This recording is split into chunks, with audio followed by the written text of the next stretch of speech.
ole ma ka lo soi to angin ka channel hi channel tharania react to hriat thiam ha khop maya chuti rol chuan ale lama chun ange ale tampiana amai ro chu voi ne hian channel tharani angin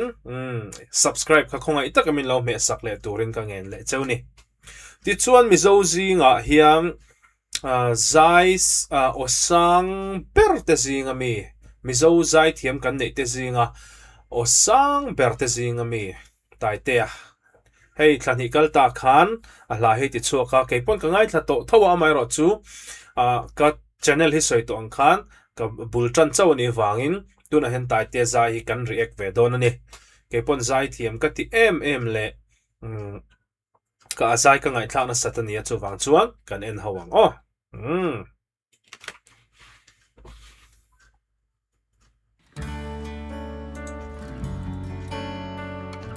acoustic ri chu vanal ve tero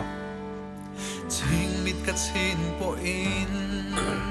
mit tha ano ilo lang le tri tiang em ya leng dang to na kawai ngai lo soi le nga lokong khalai te kha leng dang to na kawai ngai khalaya aslar kha a tai te ngoi tero tai te la chon kha tiang kha ain me bik longai tharu tiang em ya leng dang to na kawai ngai lo phal mai se ka tan chung khwa nu po khia si ar sing sang som sari lang kan hua mai chuan ke chuan chu ai tam chu itan ka hua ma si min dem lo la nem ten min sang na run rem puyan ka som nge yang che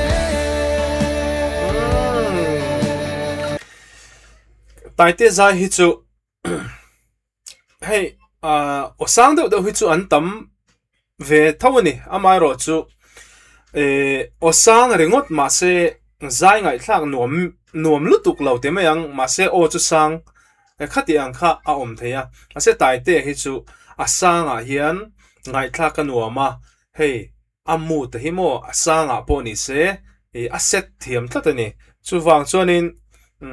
ngai thlak nuam deuh sanga ngai thlak ha thlak mi si lo ngai thlak nuam deuh ha dam deuh si hian azai theya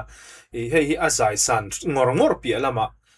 a hemi ati theila ya hi taite bi ka chuanin zai thiam ka ti em na chanania poni se kan ngai thla chun zomang suang tu anaram ma po nang chau ini kalung dum tu zan tiang ton mang ram ma po nang chau ini zun ne ngai ana azwal zel zok si wang pri sang su mai ilung dum tu ka tin ve thei na min shilla eng za tong e ti ngai don le chon taite o hi hei mitla mi enge nol pui chuan hemi a flow mo a thuk a hemi kir is enge vibrato kan ti a hi kir rang deuh chin omta chuan muang tia thluk chi te le kha khanum tam tai te hi amak lu to ka mo thluk amak ti mai la a moi lo mak lam ni lovin a dang dai to ka a o a hemi a vibrato hi mo a enge monal pia da hi hian a zai hi a choi ang reng ka tia being a say rundum an lo ti trin kha si ar sing sang som sari lang kan hua mani chuan ke chuan chu ai tam chu itan ka hua ma si min dem lo la em ten min sang na run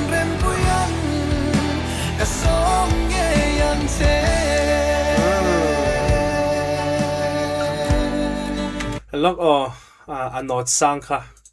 Arsing sang som sari lang kan hua mani chuan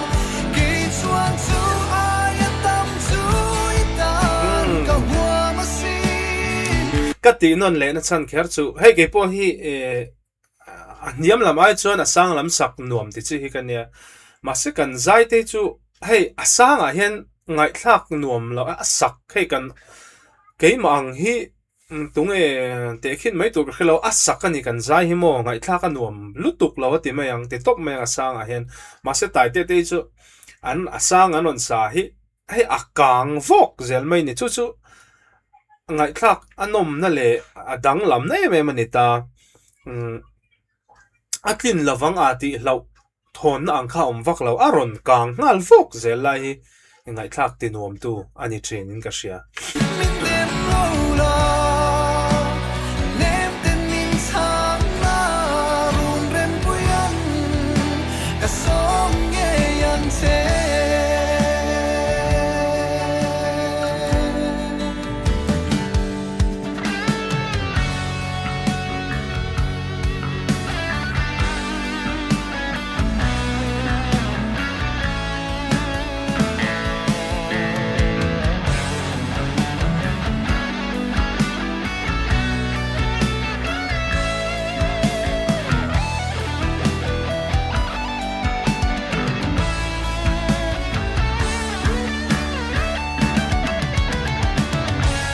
Sắc bèo môi izun zama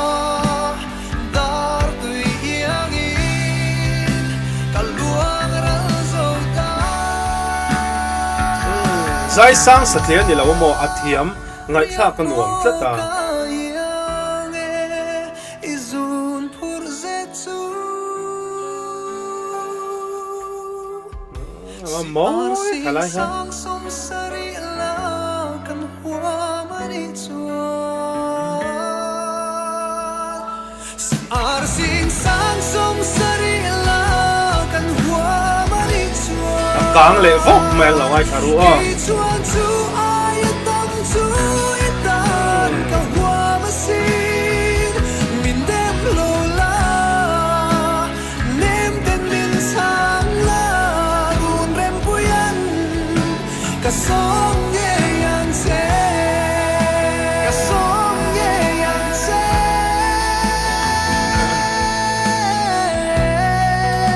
Ka song ye yan se tai te i som lo tling chiang viang i zai tang khan han som ta la te ro lo tling chiang viang chu chu ni mai a zai thiam ani te ro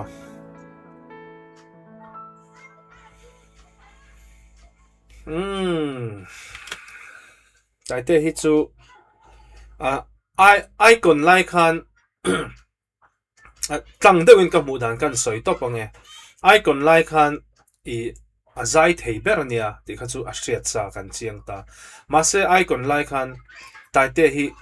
i athiam ka ti reng ma se hei tun ang em hianin azai hian nge ni keima hian alat tlan alo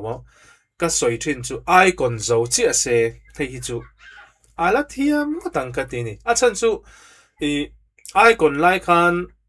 duangin hei engenga ma chu lo zai to tho ma se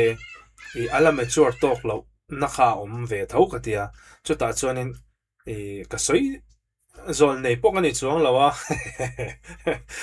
karin ang nge in icon zawa